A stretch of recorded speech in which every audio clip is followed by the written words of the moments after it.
Magandang umaga po sa inyong lahat. Mabuti ang Panginoon. Di ko lang alam kung na-traffic kayo kapon sa Marcosay kagabi. Oh, Brian. So, life is unpredictable sometimes, di ba? Ngayong umaga ay babasahin natin ang talinghaga tungkol sa 10 dalaga. At ang talinghagang ito ay napakahalaga kasi may mga katuruan siyang para sa panahon natin ngayon. Unawaan natin, tapos may bubala siyang bigay upang tayo ay maging matalino sa ating pang-araw-araw na buhay. At pagkadating naman yung panahon na tayo ay makikita na natin ang Panginoon, kalawang pagbabalik ng Panginoon, handa tayo. Kapon yung school namin, yung high school namin, nag-celebrate kami ng 50th year. At nakakatuwa naman kasi 50th year namin, nung homecoming namin, napakadami namin. Nakakatawa kasi may isang bata-bata na alumni ng school namin. Nung nagmamarcha na yung mga matatanda, napagsabi, uy, ang dami nila, buhay pa sila. Nakakatawa kasi ganun ang realidad ng buhay eh. Isang araw, wala na rin tayo dito. At itong talinghaga ng 10 dalaga, kinuwento ng Panginoon to. Pagkatapos nun sa Matthew 24, diba alam natin, nagtanong yung mga alagad, kailan ka babalik muli, Panginoon? At nagbigay ang Panginoon ng mga palatandaan sa Matthew 24 ng babalik ang Panginoon. At pagkatapos magkwento ng Panginoon ng mga palatandaan, nagbigay siya ng mga sunod-sunod na talinghaga.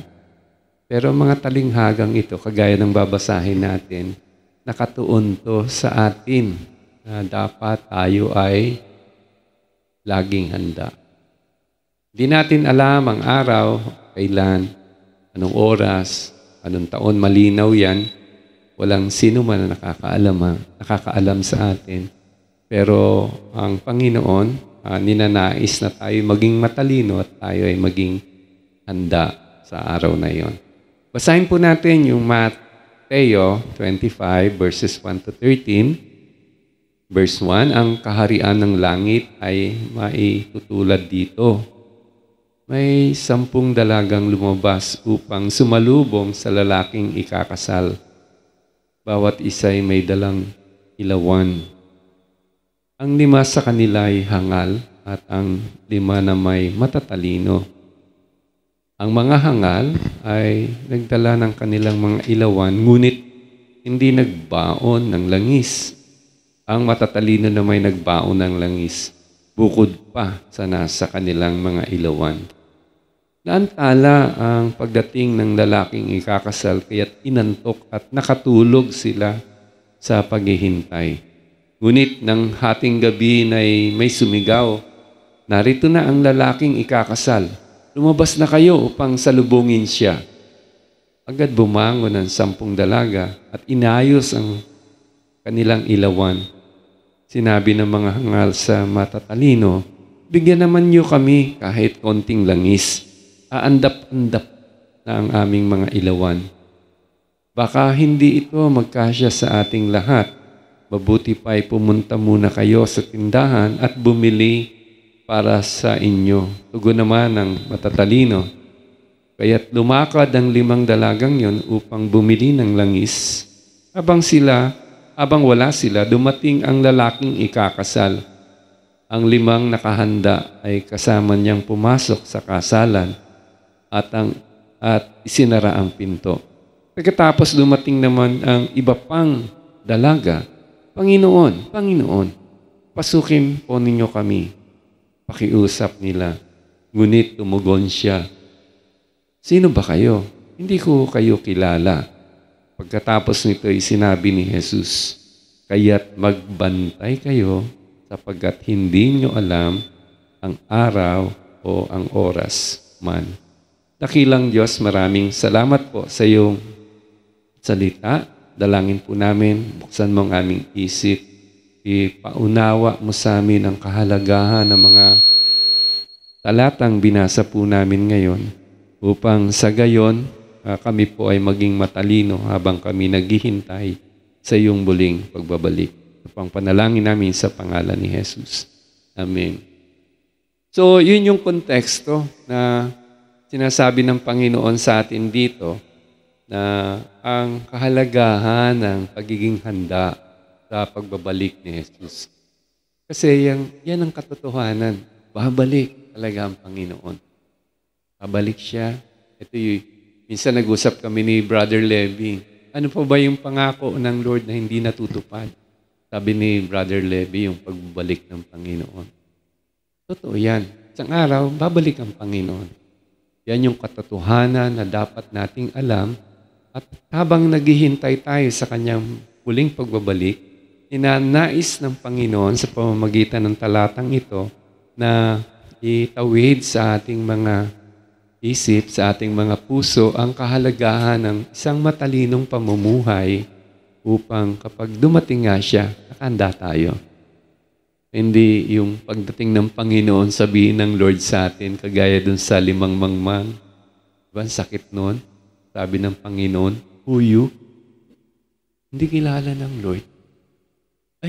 Pero laging kasama natin yan. Pagdating dun sa pagbabalik ng Panginoon, kakatok si Brother Ray, sabihin ng Lord, who you? Uy, di ba napakasakit nun? Kaya napakahalaga ng mga talinghagang ito sapagkat kailangan yung buhay natin focus. Ang Lord mabiyaya. Talagang ang Diyos naman gustong pagyamanin yung buhay natin. Pero alam natin dito sa mundong ginagalawan natin, hindi simple ang buhay. Hindi ganun kadali. Kailangan mo yung lahat ng biyaya ng Diyos, kaalaman, tulong ng Diyos, habang ng Diyos, para makapamuhay ka ng isang buhay na magbibigay ng kaluwalhatian sa Kanya. Maliban sa biyaya ng Diyos sa ating mga sariling kalakasan, wala po tayong magagawa. Pero ang maganda namang paalala ng Panginoon dito, yung kaya niya sinabi to, sapagkat ang Lord, mahal na mahal tayo. At ang Diyos, alam nyo, nangako siya na walang sino mang nagtiwala sa Kanyang mawawala. Kaya kaya tayong pangalagaan ng Panginoon, bawat isa sa atin.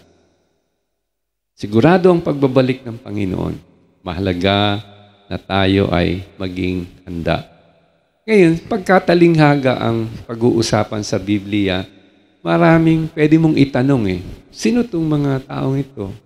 Bakit ganito? Ano yung langis? Ano yung sulo?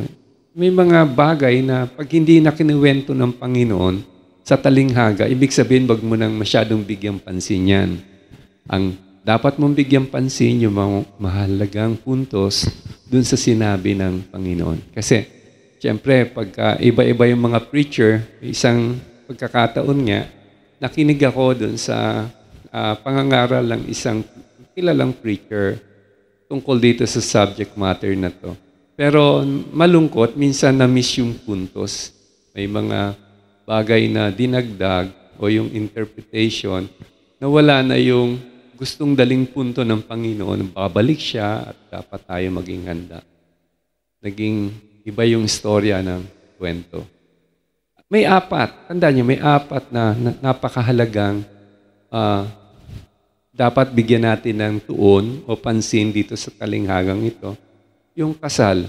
Alam niyo yung kasal, 2 talinghaga na yung sinabi ng Panginoon tungkol sa kasal. Napaka-importante. May mensahe ang Lord tungkol dito. Ang kasal, yung sino ba itong babae, 10 dalaga, sa panahon natin, sino ba sila? Diba? Yung pangatlo, sino yung lalaking ikakasal? At yung panghuli, ano ba yung babala niya? Ngayon, dun sa kultura po ng Israel, dun sa kasal, may 3 parte yung kasal dun sa kultura nila. Yung una, yung tinatawag na engagement. Sa engagement, yung tatay ng babae at tatay ng lalaki, sila'y nagkasundo na itong dalawang anak nila ay papakasal. So, yun yung unang bahagi. Yung pangalawang bahagi, yung betrothal. Ito na yung lalaki at yung babae, nagkasundo na sila. Kumbaga, may pirmahan na ng kasunduan. Although hindi pa sila magsasama, pero sila ay tinuturing ng mga mag-asawa. Kaya nga kung yung lalaki napunta sa gera at namatay, yung babae kahit hindi pa sila nagsasama, ay tinuturing siyang byuda. Kung maalala nyo si Mary at si Joseph, no? Nung panahon na hindi pa sila na-engage na sila, nagkaroon na sila ng betrothal, tapos hindi pa sila nagsasama, doon nagkaroon ng milagro sa buhay ni Mary na sa pamamagitan ng Santong Espiritu na buntis si Mary, virgin birth. Yun yung period ng betrothal. Kaya nga si Joseph nung panahon na yon, medyo nagdalawang isip siya na i-divorce ko ba? Kasi violation ng trust yun. Paano na buntis? Wala pa kaming pagsisiping, di ba? Kaya pinaliwanag sa kanya ng anghel, yung nangyari ngayon ay talagang plano ng Diyos. Kaya si Mary ay blessed among women kasi siya'y napili para maging ina ni Jesus. Yun yung period ng betrothal. Tapos doon sa talinghaga, ito yung pangatlong aspeto nung kasal. Kasi sa period ng betrothal, yung lalaki dapat ay maghahanda na siya para sa kanyang mapapangasawa. Ang ganda ng kultura nila. Papagawa na siya ng bahay. Kumbaga yung sa magulang niya, kung may lupa na sila, kung doon sila extension ng tirahan nila, ihahandaan niya yan. At pag naihanda na lahat, dadali niya yung tropa niya, yung mga best friend niya, yung mga lalaki. At pupunta na sila doon sa babae. At susunduin na nila para sila ay magkaroon na ng yung ma-perfect na yung kanilang wedding. Ito yung nangyari doon sa kwento sa talinghaga. Yung naghihintay na, siyempre yung kakasal na babae, meron siyang tinatawag na parang sa panahon natin ay bridesmaid. Diba? Yung mga umaalalay doon sa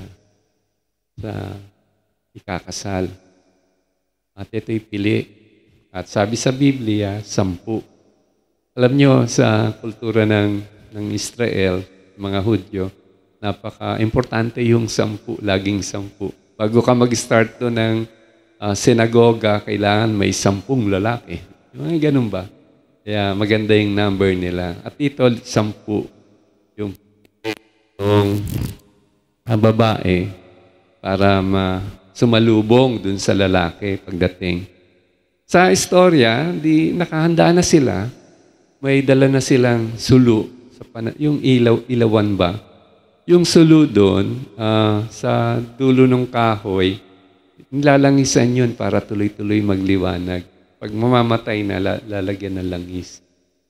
Ang nangyari, yung sa 10 dalagang babae na to, birhen, ang 5 sa kanila matalino.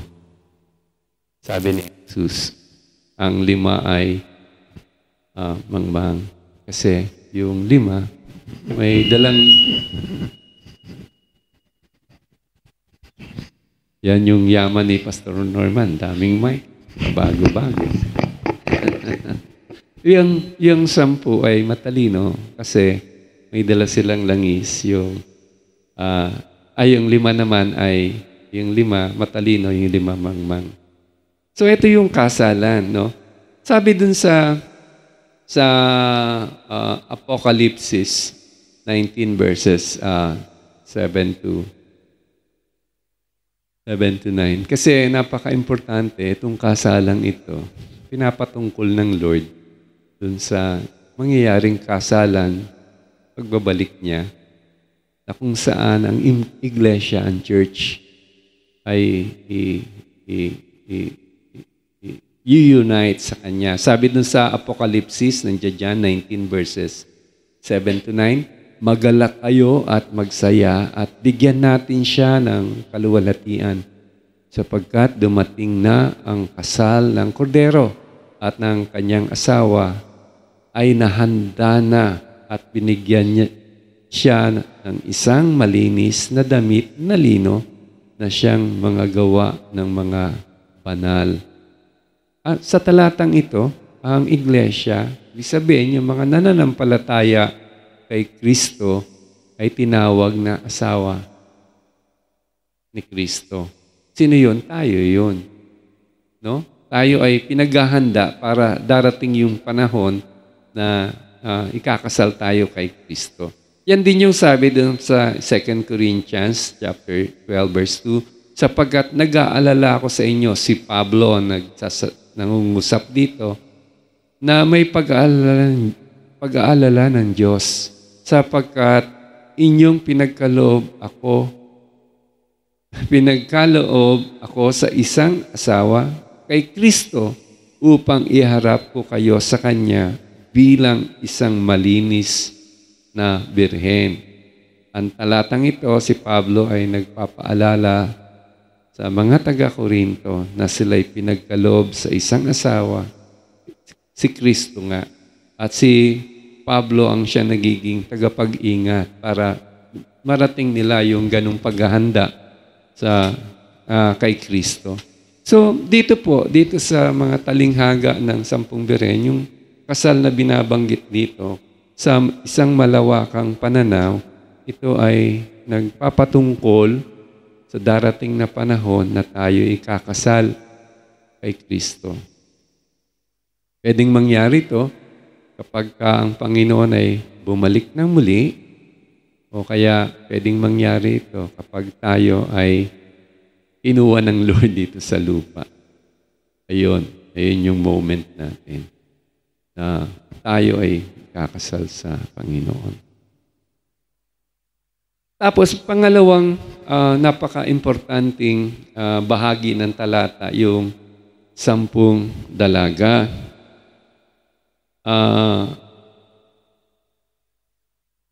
Dito sa talinghaga, sinabi ng Panginoon ng 10 dalaga ay pwedeng maging matalino, ang 10 dalaga ay pwedeng maging mangmang. No? Ang talino at mangmang ay nakita dun sa kanilang gawa, sa kanilang paghahanda. Normal na makatulog sila kasi gabi, hindi agad dumating yung lalaking ikakasal. Siyempre, inantok, nakatulog. Pero hindi maganda dun sa 5, hindi sila nakapaghandang sapat kasi wala silang baon na langis. No? Kaya nung dumating, nagkagulatan. Yung dumating yung kakasal na lalaki, nagkagulatan sila. Pagising nila, andap-andap na yung ilaw nila. Sabi nila dun sa 5, pengi naman kaming langis. Sabi nung 5, pag nag-share tayo dito, matalino kasi, wala nang matitira. Baka kami andap-andap na lang. Bumili na lang kayo para salubungin. Ang malungkot lang, nung paglabas nila para bumili ng langis, dumating na yung lalaki at sila ay napagsarahan. Hindi sila handa. Yung pinapatungkulan, alam nyo, dun sa 10 dalaga ay tayong mga mananampalataya. Pero nakakagulat yung statistics ng Lord dito. Kasi kumbaga sabing gano'n ng Panginoon, kumbaga tayo, ilan lang ba tayo dito? Kalahati, talino, kalahati, mangmang. Tanong ko nga sa sarili ko, ako kaya Lord? Saan ako? Handa ba ako? Tanong ko kayo, handa ba kayo? Pag amen, ang lakas ng sagot nyo, lakas ng loob nyo. Amen talaga kayo. Handa kayo. Diba? Pero, kasi ang buhay dito, sabi ko nga, hindi naman ganun kasimple, hindi ganun komplikado minsan. Kaya papansinin nyo, dun sa maraming description sa mananampalataya, miski ang Panginoon yung mga talinghagang kinuwento niya, minsan nagkwento siya ng talinghaga na patungkol sa trigo, may nagtanim ng trigo, pero nung gabi, yung kalaban nagtanim ng damo, tumubong sabay, di ba? Tumubong sabay, sabing gano'n nung servant dun sa Panginoon. Anong gagawin natin? Bunutin natin yung damo. Sabi ng Lord, wag. Hayaan mo silang tumubo ng sabay. Kasi pag binunot mo yung damo, agad-agad, baka mapasama pa yung trigo. Yan. Hayaan mo silang tumubo ng sabay. Kasi darating ang araw, kakalusin lahat. Yung damo tatapon sa susunugin. Yung trigo ay papakinabangan. So maraming ganyang kwento ang Panginoon. Nagkwento din siya sa isang taong nagtayo ng pundasyon ng buhay. Yung isa, ang pundasyon ng buhay niya ay bato. Yung isa naman, ang pundasyon ng buhay niya ay buhangin. Para bang kanta ni Basil Valdez, Kastilyong Buhangin. Anong buhay mo? Saan nakatayo? Sa bato o sa kastilyong buhangin? Miski si Basil Valdez, alam gumuho, di ba? Si Pastor Norman, papakanta natin yan. Magaling kumanta yan. Kastilyong buhangin. Di ba? Alam natin, guguho Pero, anong pagkakaiba ng isang tao nagtayo ng bahay sa bato at isang tao nagtayo ng bahay sa buhangin? Yung isang tao na nagtayo sa bato, lumapit siya sa Lord. Nakinig siya, sinasabi ng Lord. At ginagawa niya yung sinasabi ng Lord. Yun yung bato. Yung buhangin, iba. Lumapit siya sa Lord. Nakinig siya sa sinasabi ng Lord. Pero, hindi niya ginagawa yung sinabi ng Lord. Uy, parang tayo. Yung tanggalin natin yung maskara ng buhay natin. Uy, tinamaan ako dyan, Lord. Kaya nga, ang hamon ng Lord sa atin, ready kayo. Ibig sabihin, ready tayo naman sa puso natin. Hindi lang nakikinig sa sinabi ng Lord, kundi ginagawa natin yung sinabi ng Panginoon. Diba? Alam nyo, magbigay ako ng aktwal na halimbawa. May pastor, hinahangaan, napakadaming miyembro Sa panahon natin ngayon, na nagkakagulong Pilipinas dahil sa korupsyon, diba? Malungkot, itong pastor na to, tumakbo sa isang party list, ang pangalan, Citizens Battle Against Corruption.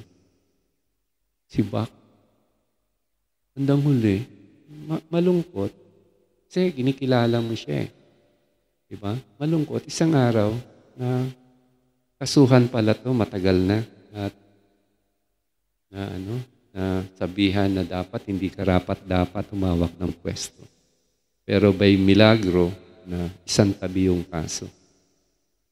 Tapos nag-return of the comeback by yung flood control na involved na naman. Baka isang araw, di natin alam kung papakinggan mo yung ombudsman, marami ang makukulong bago magpasko dahil sa corruption. At nakakabasag ng puso na pwedeng mapasama itong pastor na ito. Diba? Mananampalataya. Magaling mangaral.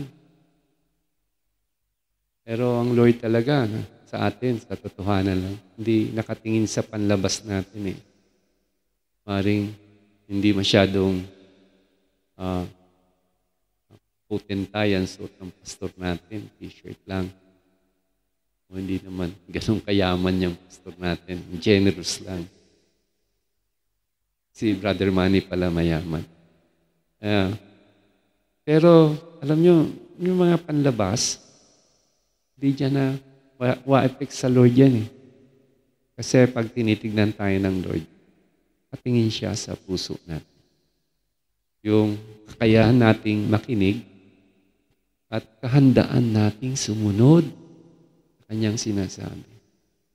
I call me Lord, Lord, and yet you do not do what I say. Diba? Laking tama sa atin, no?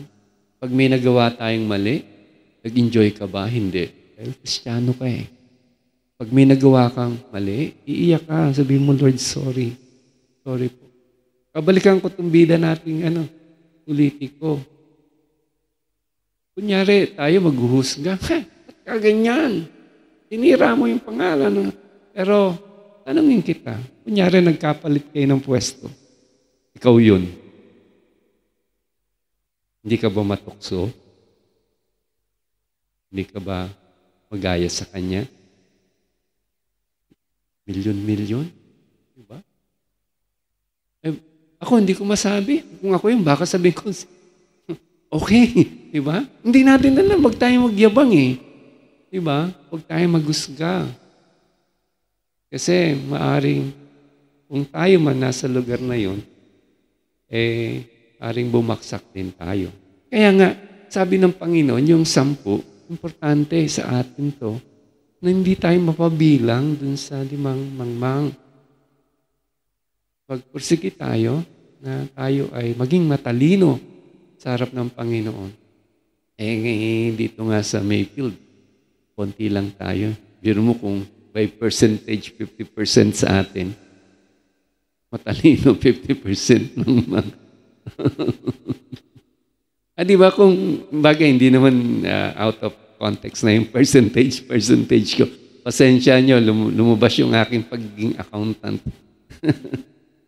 Pero ganito, may tip ako kasi napaka-importante tayo. Tayo yung 10 birhen. Tayo yung pinaghahanda ng Panginoon sa tiyak na pagbabalik niya. Tayo yung sinasabihan dito. Tayo yung kinakatok ng Panginoon. Handa ka ba? Mamayang gabi kung bumalik ang Panginoon, handa ka ba? Handa ka ba? Tayo to eh. Kaya nga ang hamon ng Lord sa atin, maging matalino. Bigyan ko kayo ng puntos. Nandiyan dyan sa paghahanda natin, kailangan nagbabasa tayo, nag-aaral ng Biblia. Hindi natin pwedeng patakbuhin ang isip natin sa tema ng sanlibutan kasi baliktad yan. Pagkabaliktad ang tinuturo ng sanlibutan sa tinuturo ng salita ng Diyos. Sabi ng Lord, seek ye first the kingdom of God and all of these things, all will be added unto you. Pero maraming tao, sandali, Lord, busy ako eh. Diyan ka muna. Unahin ko. Diba? Sabi ng salita ng Diyos, do not worry, but in everything with thanksgiving, let your request be made known unto God, and the peace of God that passeth all understanding will keep you. Pero nung ginagawa ng tao, mas nag-aalala eh. Mas natatakot. Mabigat yung problema mo, tanong ko, nakipag-usap ka na ba sa Panginoon tungkol sa problema mo? Tinanong mo ba sa Biblia kung ano yung sinasabi ng Lord tungkol sa problema mo? Yung pangalawa dyan, dapat manalangin tayo, makipag-usap sa Diyos. Kinausap mo ba ang Diyos sa nangyayari sa buhay mo? Isinantabi mo siya, Lord, diyan ka, bahala ako dito. Diskarte ko na to, Panginoon. Mali. Kaya lalo tayong napapahirapan sa buhay. Dakilang Diyos tayo na soberano.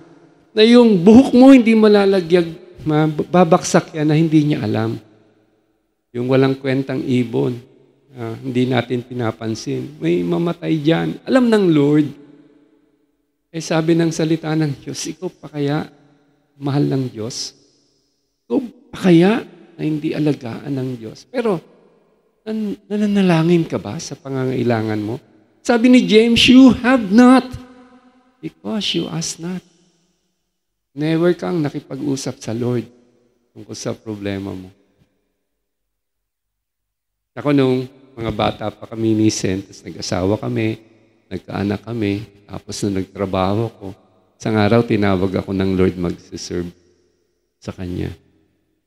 Alam ko walang pera ang pagpapastor.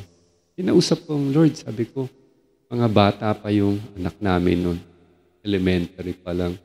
Yung best friend ko sinabi sa akin, bro, pag-isipan mo yung gagawin mo. Mga bata pa yung anak mo. Paano yung pag-aaral nila? Laging kinakausap ko ang Lord doon. Looking back, yung dalawang anak ko, tapos sila sa pag-aaral. And they are responsibly earning saka magandang buhay nila. Kung papakinggan ko yung sinabi ng tao, hindi ko gagawin yung desisyon na sabi ng Lord gawin. Pero kayo, may problema kayo, di ba? Mga pangangailangan kayo. May iniiyak kayo na matagal na panahon gusto nyo iayos ng Panginoon. Kinausap ko ba ang Lord mo tungkol dyan? At napaka-importante ito. Siyempre, dapat mabuhay tayo ng tama at matuwid. Kung mabubuhay din tayo kagaya ng sanlibutan, medyo sablay. Hingi tayo ng tulong sa Lord. Makapamuhay. Dapat maging handa tayo anumang oras, ipagpatuloy ang paglilingkod sa Lord. Ang pagpunta sa simbahan ay service to God. Ang pakikinig ay service to God. Nakakatulong yan, dagdag dun sa ating daily reading at pakikipag-pray sa Lord at ang matyagang pagtitiwala sa Diyos sa bawat pangangailangan natin. Maasa tayo sa kanila. Yan ang dapat nating ginagawa para maging matalino sa mundong ibabaw. Mabilis maligaw. Mabilis bumaksak. Mas mahirap lumangoy kontra sa agos ng tubig ng mundo. Kaya importante ang mga bagay na to para tayo maging matalino. At yan yung 10 babae, tayo yun. Tanong, saan ka? O ba yung 5? Talino? 5? Ang prayer natin, matalino tayo. Okay? Tapos yung pangatlo na bibigyan pansin natin yung ikakasal na lalaki. No? Ikakasal na lalaki. Dun sa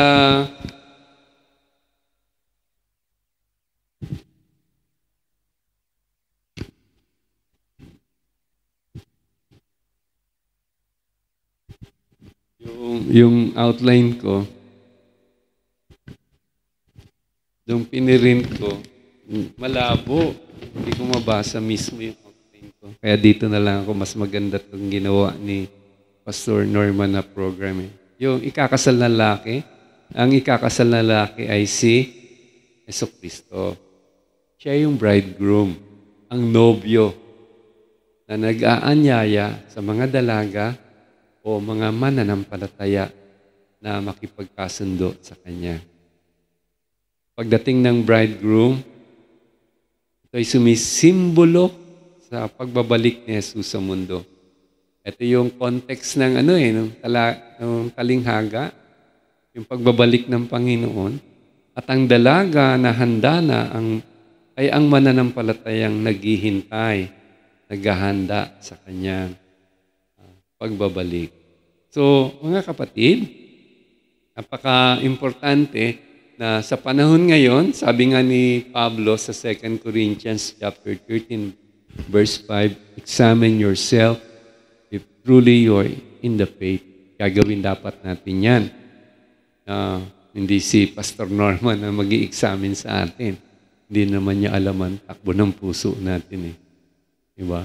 Ang mag-i-examine talaga sa sarili natin if we're in the faith, tayo sa tulong ng Lord.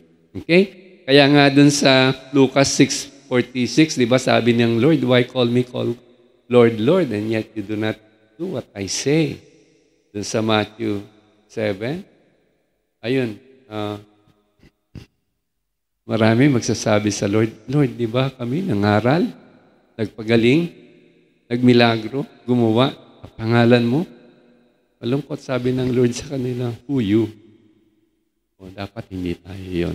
Kasi ang Lord, pagdating niya dito, wala tayong maitatago sa Kanya. Alam niya yung puso natin. Alam niya yung buhay natin. Wala yung pagpapanggap ni Ray Parol. Hindi kaya. Hindi natin kaya na makapagpanggap sa harapan ng Panginoon. So, darating yung lalaki na ikakasal, yan yung Panginoong Jesus na babalik para sa atin. Kaya ready tayo sa ating Panginoon. Ilan kaya sa atin dito yung excited pa sa pagbabalik ng Lord? May narinig kasi ako isang Kristiyano, pag-uusapan yung babalik ang Lord, sabi niya, wag muna Lord. Wala pa akong asawa. Wag muna Lord. Hindi naka-ready dahil for some reason, gusto ka pang gawin na hindi pa na-accomplish. Sabi naman ng Lord yung plano niya, it's beautiful in its time. He makes everything beautiful in its time. Kaya pagbalik ng Lord, it's going to be a very beautiful day for all of us. Ngayon, ang huli, ang babala ng Diyos sa atin. Dapat tayo mag-ingat, sabing ganun dito sabi ng talata, tayo ay mag-ingat sapagkat hindi ninyo alam ang araw o oras. Wala nakakaalam. Pag may isang taong sabing, alam ko, sinungaling yun. At marami nang napatunayang sinungaling sa mundo. Nagsabi na sila ay alam nila yung araw na babalik ang Panginoon. Naalala ko yung isang kaibigan kong pastor. Mayaman si pastor. Mayaman. Daming sasakyan. Sasakyan niya, hindi biyos. Ang dami. Maganda ang sasakyan. Nag-usap-usap kami, breakfast meeting ng mga pastor. Nagbibiruan. Sabi ni pastor dun sa kapwa niya, pastor, ng isang simbahan na hindi mayaman. Niya, pastor, pagbabalik ng Panginoong Jesus, may deed of sale na ako. Ikaw na ang may-ari ng bahay ko. Natawa yung pastor na mahirap. Babalik ang Panginoon. Pero sabi niya, yung pag-aari niya, ililipat niya dun sa mahirap na pastor. Ang sistineto, nakakatawa minsan yung buhay. Naniwala tong pastor na mayaman na isang araw, over yun, many years ago, alam siguro ni Pastor Norman yung kwento na to. Maraming naniwala na babalik na ang Lord. Kaya, yung iba nga nagbenta na ng properties. Binigay nila dun sa pastor nila. Tapos, yung mga ganun bang storya na napakalungkot kasi hindi nakikinig ng mabuti.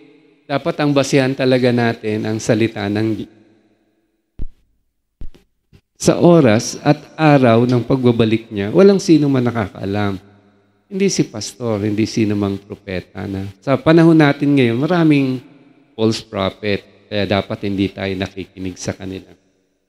Kakatawa yung mayamang pastor na biktima siya nung ganitong usapin, nung araw na darating ang Panginoon, binidro niya yung pera sa bangko at nilagay niya sa maleta.